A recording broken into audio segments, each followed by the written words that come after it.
साथियों, स्क्रीन पर जो आप देख रहे हैं ये है मालन पुल। वही मालन पुल जो 3 वर्ष पहले गिर गया था और इसकी प्रमुख वजह बताई गई थी खनन। आज मैं आपको दिखा रहा हूं कि जब ये मालन पुल गिरा था तो भाबर से कोटद्वार को जोड़ने वाली जो एक लाइफलाइन बनाई गई थी उसका क्या हुआ। अब उसको हम ढूंढने निकले हैं। तो ये नदी क्षेत्र में आया हूँ मैं और यहाँ पर मेरे को वो पुल कहीं से कहीं दिखाई नहीं दे रहा है। तो चलिए ढूंढते हैं उस पुल को कि आखिर गया कहाँ वो रास्ता। हालांकि यहाँ पर जो ये मलबे का ढेर है ये उसी समय किया गया था जिस समय पर मालन पुल पर आवाजाही बंद हो गई थी, वो गिर गया था। तो यहाँ पर बिजली की तारें हैं, पोल हैं। अच्छा, ये है वो रास्ता। तो ये है वो रास्ता जो बनाया गया था जनता के टैक्स के पैसे से। इतने बड़े बड़े ह्यूम पाइप लगाए गए थे, रोड बनाई गई थी, मलबा डाला गया था और आवाजाही के लिए एक रास्ता बनाया गया था जो कि भाबर को कोटद्वार से कनेक्ट करता। तो चलिए आगे देखते हैं कि क्या हालत है, क्या दुर्दशा हो रखी है इसकी। जो जनता के टैक्स का पैसा था वो आज क्या हाल हैं उसके। अलबत्ता हो तो ये भी सकता था कि सरकारें और जो नेता हैं हमारे, अरे बाप रे बाप, जंगली जानवर, यहाँ जंगली जानवर भी दिखाई दे गए। ये वो रास्ता है और इस रास्ते का क्या हाल है आज की डेट में। ये रास्ता बस जैसे ही पुल का निर्माण हुआ, शिलान्यास हुआ, उद्घाटन हुआ, ये पुल बस छोड़ दिया गया इस रास्ते को। क्या ऐसा नहीं हो सकता था कि इस रास्ते को भी बना दिया जाता ताकि यहाँ पर जो हैवी लोडिंग वाली गाड़ियाँ होती हैं वो यहाँ से जो औद्योगिक इकाई है हमारी वहाँ के लिए कनेक्ट करता और हैवी व्हीकल का आवागमन इस रास्ते से होता, यहाँ से हो सकता था।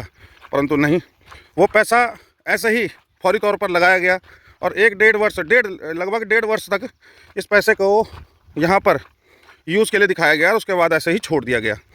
आज इसकी हालत ये है कि इसकी सुध लेने वाला कोई नहीं, देखने वाला कोई नहीं।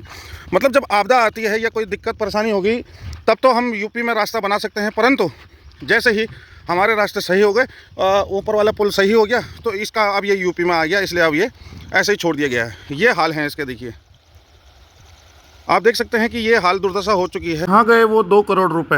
अब उन 2 करोड़ रुपए का सवाल कौन करेगा। तो कैसे बर्बाद हो गया, कहाँ मिट्टी में विलीन हो गया, आसमान खा गई, धरती निकल गई, क्या हो गया उसका। इसकी सुध लेने वाला कोई नहीं है। अब चाहते तो ये रास्ता बन सकता था परंतु हो नहीं रहा है। वो 2 करोड़ रुपए की सुध कौन लेगा अब। उस समय पर तो ये रास्ता बना दिया गया था परंतु जैसे ही पुल तैयार हुआ ये रास्ता ऐसे ही छोड़ दिया गया।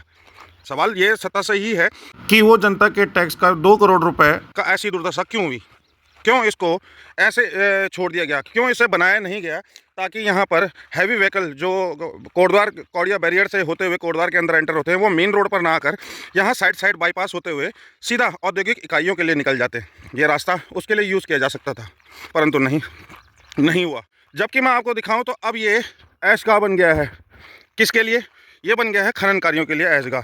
अब वो कैसे, देखिए सामने पर मैं आपको दिखा रहा हूँ। ये रास्ता ये जाता है हल्दुकाता के लिए, तल्ला मोटर डाक से होते हुए ये इस दर से होते हुए जाते हैं। तो इस रास्ते पर हम सीधा हल्दुकाता तिराहे पर मिलते थे। अब यहाँ पर ये आप लीक देख रहे होंगे, ये जो लीक देख रहे हैं आप, ये पैदल चलने से तो बनाई नहीं गई होगी और ना ही पैदल चलने से बनी होगी।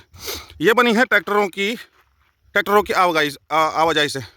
ये बनी है ट्रैक्टरों की आवाजाही से जो रात के समय पर शायद चलते होंगे और ये लीक यहाँ से गई है और सीधा इधर से होते हुए नदी के अंदर। अब यह खननकारियों के लिए एक रास्ता बन गया है कि हाँ, यहाँ से रात को चुगान हो सके, यहाँ से नदी का उप खनिज निकाला जा सके और ये चोरी का एक रास्ता बन गया है। चोरी का एक रास्ता भर बन के रह गया है ये इनके लिए अब। परंतु ये 2 करोड़ रुपए की लागत से बना हुआ वो रास्ता है जिसने उस समय कोटद्वार को भाबर से जोड़े रखा था। सवाल जनता से पूछना चाहता हूँ कि क्या आपको ये लगता है कि इस रास्ते को बनना चाहिए था? जनता के टैक्स का पैसा था, उसकी बर्बादी कैसे हो रही है। सवाल अपने नेताओं से पूछिए, सवाल अपने जनप्रतिनिधियों से पूछिए, सवाल अपने उन जनसेवकों से पूछिए जो नाम तो रख लेते हैं अपना जनसेवक, लेकिन जनसेवा से दूर दूर तक उनका कोई सरोकार नहीं होता। और इस रास्ते को पुल बनने के बाद में बंद कर दिया गया, मतलब कोई सुध नहीं ली गई। अब जब यहाँ पर रास्ता ही नहीं था तो वन विभाग वालों ने यहाँ पर ये खाई खोद दी थी ताकि यहाँ पर खनन उप खनिज ना चुराए जा सके। परंतु आप देखिए खननकारियों की ये वानगी देखिए, आपके इस रास्ते को वो गड्ढा ही भर दिया गया, जो गड्ढा खोदा गया था उस गड्ढे को ही भर दिया गया और यहाँ पर से एक रास्ता बना दिया गया ताकि यहाँ पर ट्रैक्टर ट्रॉलियाँ चल सके और खनन हो सके रात के अंधेरे में, दिन के उजाले में नहीं।